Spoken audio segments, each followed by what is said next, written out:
안녕하세요. 오랜만입니다. 김성수입니다.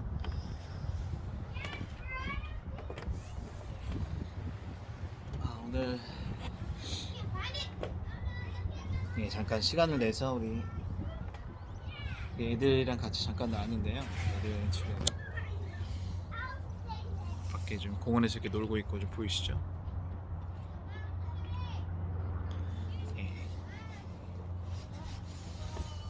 예, 이렇게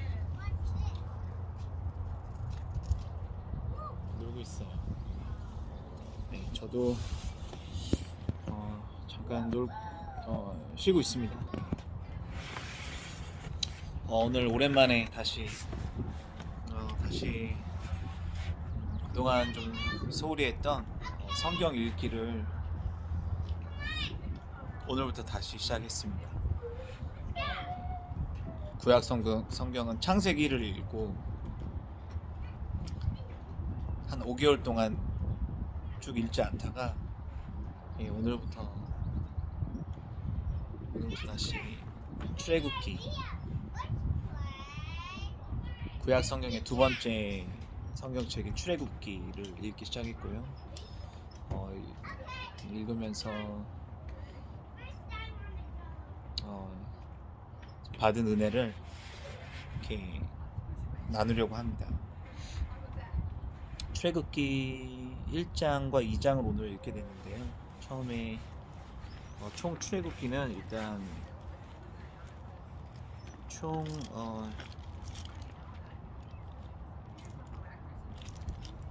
40장까지 있네요. 출애굽기 40장.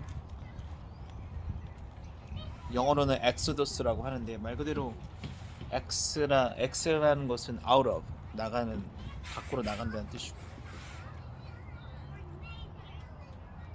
출애굽이라는 뜻이 이제 이집트 탈출기죠. 이집트 이 애굽 생활을 어떻게 애굽 생활을 탈출하게 되었는지에 대해서 이렇게 잠깐만 스카일 아까 이거 리코딩 하고 있어. 애굽 생활 어떻게 탈출하게 되었는지, 놀라운 하나님의 구원의 역사를 그린 책입니다. 출애굽기 1장 출애굽기를 이렇게 관통하는 주제는 나로 내 백성을 놓아주어서 가게 해서 나로 경배케 하라라는 것이 이제 큰 주제가 되겠죠. 그래서 큰 주제는 하나님의 구원하심, 그리고 이스라엘 백성이 왜 구원을 받았는가, 그것은 하나님을 섬기도록 하기 위해서, 그것이 구원의 목적이 되는 것이라는 것이고요. 출애굽기를 통해서 놀라운 하나님의 또한 하나님께서 그 언약을 지키시고 그 언약에 신실하신 언약의 하나님이시라는 것을 우리가 볼 수 있습니다. 특별히 1장, 2장을 통해서 제가 개인적으로 은혜를 받은 것은 모세의 삶 속에서 역사하신 하나님, 모세의 삶 속에서 역사하신 하나님을 좀 나누려고 합니다. 먼저 모세는 사실 그 당시에 이스라엘 백성들의 그 인구를 감소시키기 위해서 굉장히 좀 잔인한 정책들을 폈는데, 그 중에는 이제 아기들을 특히 남자 아기들을 나일강에다가 그저 던져버리라는 그런 정책이 있었습니다. 그래서 바로 왕이 아기가 태어나거든 남자 아기면 나일강에 던져버려라. 얼마나 너무 잔인하지 않습니까? 어린 아기를 강에 던져 죽이라니, 참 정말 바로다운, 정말 너무나 엄한 왕입니다. 엄한 이집트의 왕입니다.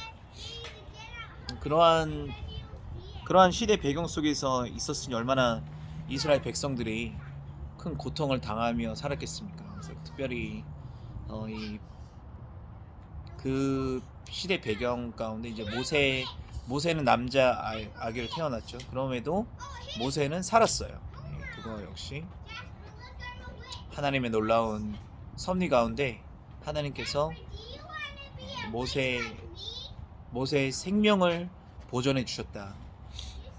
그 생명을 보존해 주셨고, 그리고 이제 아기가 석 달 이제 3개월 됐을 때 이제 막 100일 이제 막 안 됐을 때에 그 모세의 어머님이, 이름도 안 나옵니다. 모세의 어머니가 더 이상 이제 아이를 숨길 수 없게 되었어요. 그 성경에서는 뭐 그 더 깊은 내용은 나오지 않고 있지만 어쨌든 숨기다가 아이를 숨길 수가 없게 된 상황에 놓였어요. 그래서 아이를 정말 눈물을 머금고 갈대 상자에 그 아이를 이렇게 잘 커버를 해서 나일 강가에다가 이렇게 보냅니다. 그때 우연히 나일 강가를 건드리고 있었던 그 바로 왕의 딸이 하필이면 그때 그 갈대 상자를 발견하게 돼서 그 우는 아기를 이제 돌보게 되죠. 그렇게 돼서 모세의 생명이 보존된 것, 기적적으로 건짐을 받게 되어서 왕궁 생활을 하게 된, 왕궁에서 자라게 된 모세였습니다. 근데 이 모세가 이제 잘 컸어요. 근데 어느 날 모세가 큰 후에 이제 어느 날 한 사건이 있었습니다. 이제 싸움이 일어났었는데 어, 어, 어떤 애굽 사람 한 사람이 히브리 사람을 이렇게 때리는 걸 보게 돼요. 그러니까 구타한 걸 보게 됩니다. 그래서 모세는 이제 그거를 참지 않았고, 이게 좀 의로운 분노죠. 참지 않아서 어떻게 했느냐, 손을 좀 봐줬어요. 12절에 보면, 2장 12절에 보면 좌우를 살펴 사람이 없음을 보고 그 애굽 사람을 쳐 죽여 모래 속에 감추니라. 얼마나 세게 때렸으면 쳐 죽였을까요? 손으로 맞아 죽은 거 쳐 죽였다고 하니까 손으로 맞아 죽은 거죠. 그렇게 해서 사람을 죽인 살인자가 됐습니다. 근데 이제 이 일이 모래 속에 감췄잖아요, 그 시체가. 근데 이 일이 어떻게 드러나게 됐어요. 그래서 많은 사람들이 알게 됐고, 모세가 쉽게 얘기해서 지명 수배를 받게 됩니다. 특히 바로 왕이 모세를 잡아 죽이려고 그랬습니다. 그래서 그때 모세를 죽이고자 했을 때에 모세가 바로의 낯을 피하여 미디안 땅에 머물게 되었더라, 이렇게 돼 있는데요. 이제 졸지에 지명 수배자 신세가 된 거죠. 졸지에 살인자가 되고, 왕자가 졸지에 살인자가 되었고 지명 수배자가 되었습니다. 쫓기는 신세가 되었어요. 그 와중에 광야에서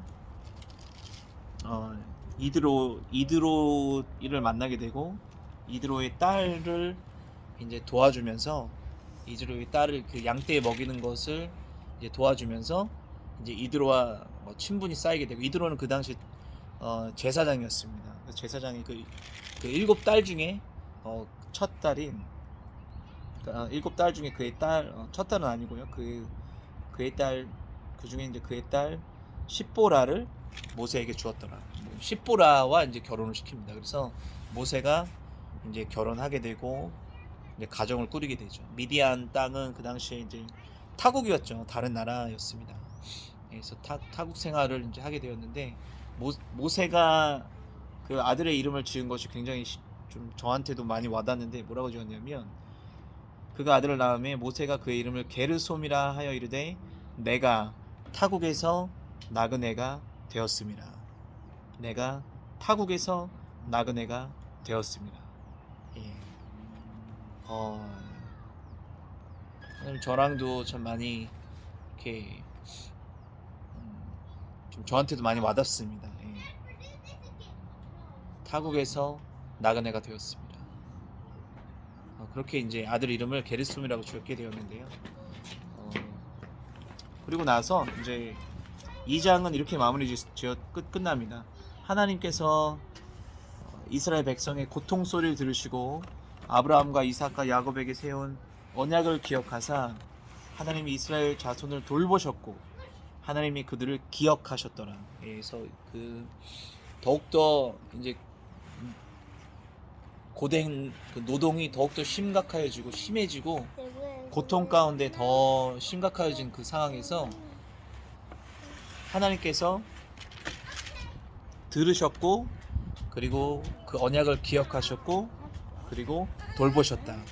그래서 우리의 하나님은 언약의 하나님이심을 언약의 하나님 그분의 약속을 지키시는 언약의 하나님이심을 우리가 알 수 있게 됩니다. 그래서 모세의 삶을 통해서 역사하신 하나님, 모세의 삶을 붙들어 주시고 그리고 모세를 준비시키시는 하나님.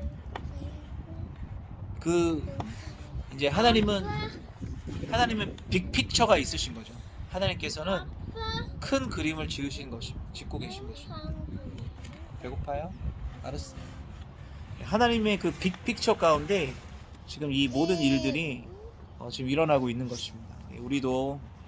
저희도 일상 이제 생활을 살아갈 때에 많은 어려움이 있죠. 그러나 그 어려움은 하나님의 그 크신 그 빅 픽처 중에 하나라는 거. 모세가 잊혀진 존재였지만 아무도 그를 기억하는 사람이 없었겠죠. 물론 기억은 했겠지만 아무도 그를 찾지 않았을 것입니다. 그 광야에서 하나님께서는 모세를 하나님의 놀라운 구원의 계획을 이루시기 위해서 준비시키고 계셨다. 그가 내가 타국에서 나그네가 되었다 그렇게 고백했지만 그렇게 해서 이제 아이 이름을 또 게르솜이라고 그렇게 지었지만 그 타국 생활 잊혀진 그 타국 생활은 절대 낭비되는 시간이 아니었다. 하나님께서는 그를 놀랍게 준비시키고 계셨다 라는 사실 저에게 큰 위로가 됩니다. 저 역시도 지금 한국에서 이제 미국으로 이민을 와서 지금 이제 이민 생활 이제 5년째 하고 있고요. 집이 많이 그립죠. 집도 그립고 가족도 그립고 쉽지 않은 일상의 연속이지만 하나님께서 빅픽처를 가지시고 저를 부족한 저를 하나님의 빅픽처를 이루시기 위해서 사용하시기 위해서 저를 준비시키고 계시는구나 라는 사실을 제 자신이 기억하고 이 나그네 된 타국 생활을 하나님께 감사드리고 하루하루 그분의 그 신실하신 언약을 기억하고 살아가야겠다. 그렇게 말씀 묵상을 좀 하게 되었습니다. 계속해서 출애굽기 읽으면서 나누 주시는 은혜들을 이렇게 짧게 기록하도록 하겠습니다.